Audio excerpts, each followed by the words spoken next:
It's a great pleasure to be with you this morning to address a topic which is of direct concern to us all. Now, I'd like to, of course, emphasize immediately that the tragedy which we are referring to is one which is not new. And I certainly know that this has been very well emphasized in the former panel discussion. Now, each landing of migrants in Malta, or of course it could be in any other Mediterranean country or any other country in the world, is one which is a reflection on the fate of thousands of people who are fleeing in favor of a better way of life. Very often they are fleeing from persecution, from war, from civil strife, and as a bare minimum, because they want to live a life in line with their human dignity. And we are addressing migration and poverty. So one question to immediately address is, are the migrants, when they reach our shores, are the migrants, when they reach the destination that they are aiming for, are they in fact ending up in a better state? Or are they being subjected to new forms of poverty? And this is an important reality because this is one which has very important implications for our Mediterranean societies. Now, I came across just a few weeks ago a book that has been just launched through Cambridge University Press. It's by Catherine Doverne. She's the Dean of Law at the University of British Columbia. And she has produced this book entitled The New Politics of Immigration and the End of Settler Societies. And she observes that never before has hostility towards immigrants been quite so widespread and quite so nasty. And this is largely a result because it is now evident that the idea of a settler society, which was previously an important part of the framework of how to deal with migration, is a thing of the past. I believe the comments by Paddy Ashton in the former discussion, reflecting also on the history of Europe and the history of Britain, tie up very well with that concept. Let us make some reflections from the Malta perspective. Everything that we have learned over the years proves that we are not talking of a transitory phenomenon or one which would simply go away.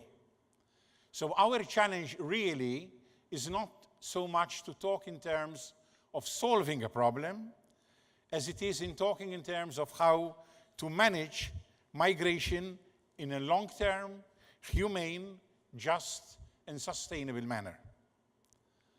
For me, and of course I would definitely be sure that this is the value we all cherish, life is sacrosanct. Migrants are not children of a lesser God. And it is important to affirm that because with the populist sentiments going around, referring to what Mario Monti referred to short-termism, the sound bites which need to be contained in 10, 15 seconds, we very often have, even with difficulty, to reaffirm such fundamental principles. The humanitarian dimension indeed cannot be emphasized enough.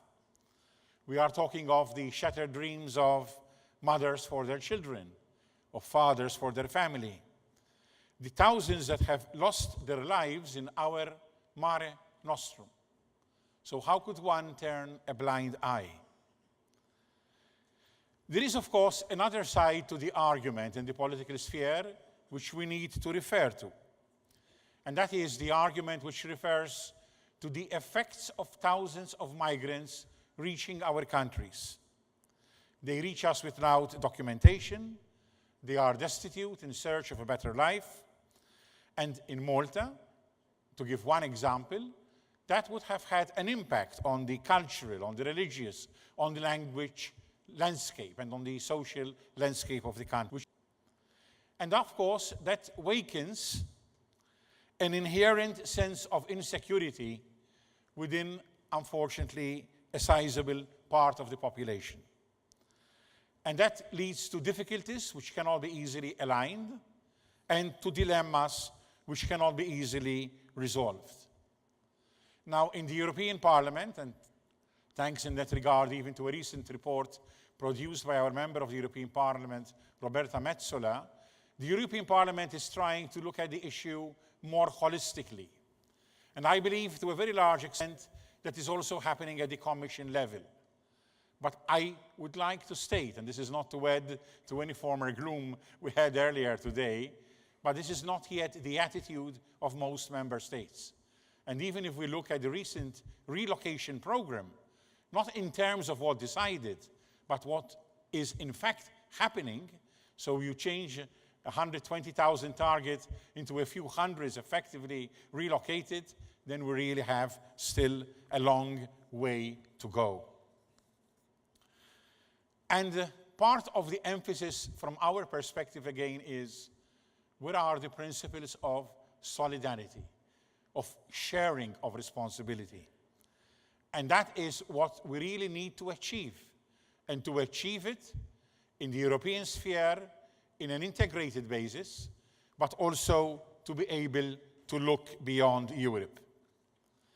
Equally, we need to address issues that are affecting us, such as the question of criminal networks, trafficking people, and exploiting the situation for their own purposes. Allow me to conclude, as I realize from the monitor that I'm reaching the end of my time limit, by referring again to what Catherine Doverne said now at the very end of her incredible research project.